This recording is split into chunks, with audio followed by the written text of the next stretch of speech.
الحمدللہ الذی ہدانا لہذا وما كنا لنہتدی لولا ان ہدانا اللہ. اما بعد، رجب بٹ نامی یوٹیوبر جو پورا سال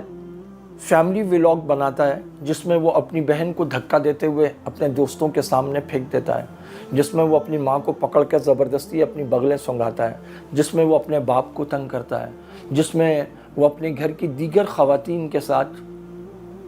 اور ان کو کیمرے پر دکھا رہا ہے اور وہ ناچ رہے ہیں، سروں پہ دوپٹہ ہے نہیں ہے، کوئی تھرک رہا ہے، کوئی ناچ رہا ہے. محرم کے 10 دن آتے ہیں تو وہ اپنے ہی ہاتھ میں کیمرہ پکڑ کے سیلفی سٹینڈ پکڑ کر اپنی ویڈیوز بناتا ہے، تصاویر بناتا ہے، اور اس میں وہ سیدنا امیر معاویہ رضی اللہ تعالی عنہ اور حضرت ابو سفیان رضی اللہ عنہ دونوں صحابہ پر تبرہ کرتا ہے، نام یزید کا لیتا ہے اور ان کے آباء و اجداد کو گالی دیتا ہے، جو کہ حضرت امیر معاویہ اور سیدنا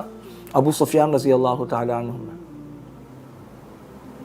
اس پر اس سے پہلے بھی 295 کی FIRs موجود ہیں. وہ پہلے ملک سے بھاگ گیا، وہ واپس آ گیا. یہاں بیچارہ کوئی عالم، کوئی مولوی اس کے خلاف چھوٹا سا کیس ہو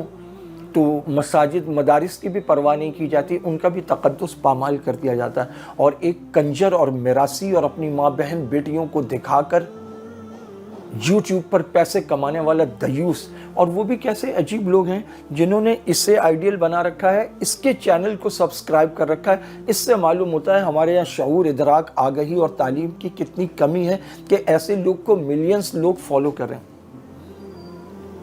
اور یہ شخص صحابہ کرام کی گستاخی کرتا ہے ملک کے ہر فورم سے، علماء کی جانب سے، حتیٰ کہ جامعہ نعیمیہ لاہور سے تو فتویٰ آ چکا ہے.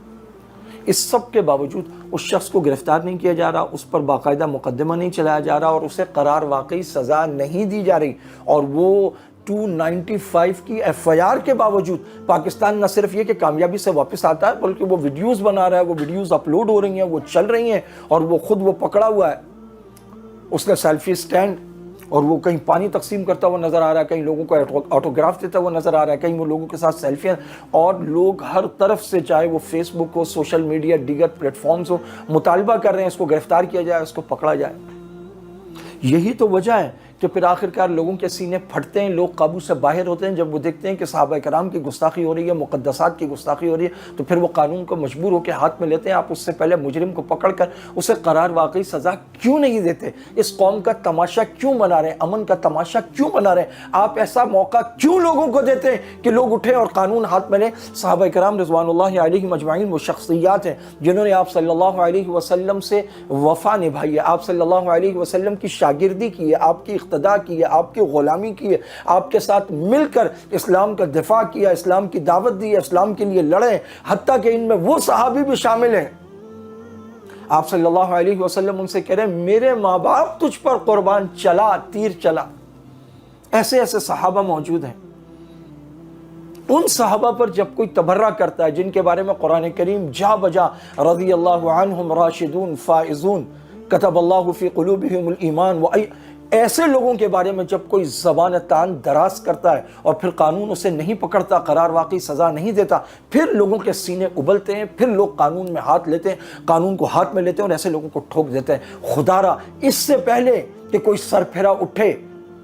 اور کوئی ایسا واقعہ رونما ہو کہ پھر سارے کے سارے یہ لبرلز اور موم بتے آنٹے اٹھ کے آ جائیں کہ یہ کیا ہو گیا، اس سے پہلے قانون کی عملداری ثابت کرو. ان کتوں کے گلے میں پٹا ڈالو، ان کی یہ لمبی لمبی بھونکتی ہوئی زبانیں بند کرواؤ، تاکہ معلوم ہو کہ اس ملک میں کوئی قانون ہے، قانون نافذ کرنے والے ادارے ہیں، اور اس ملک کو امن کا گہوارہ بناؤ. محرم آتا ہے تو ایک الگ قسم کی افراتفری ہے، ربیع الاول آتا ہے تو ایک الگ قسم کا ماحول ہے، کوئی اور دن آتے ہیں تو الگ قسم کا ماحول ہے. دنیا یونیورسٹیاں بنا رہی ہے، لوگ جہاز بنا رہے ہیں، لوگ اسپیس، خلا اور راکٹ اور AI اور چیٹ GPT تک جا رہے ہیں. ہم لوگ آپس میں بس محرم میں بھی لڑ رہے ہیں، ربیع الاول میں بھی لڑ رہے ہیں، دیگر مہینوں میں بھی لڑ رہے ہیں. ہمیں لڑائی جھگڑے فساد گستاخیاں انہی کاموں میں الجھا دیا گیا ہے. اللہ رب العزت ہمارے ملک پر رحم فرمائے، اور اللہ کرے کوئی لوگ ہوش کے ناخن لے. چاروں طرف سے ایران ہمارا دشمن ہے، انڈیا ہمارا دشمن ہے، اور اب تو اسرائیل امریکہ کی مدد سے ہمارے سر پر آ پہنچا ہے. ایسے موقع پر ہمیں ہوش کے ناخن لینے کی ضرورت ہے، اور اپنے ملک کو اور امت کو بچانے اور اس کو متحد و متفق کرنے کی ضرورت ہے.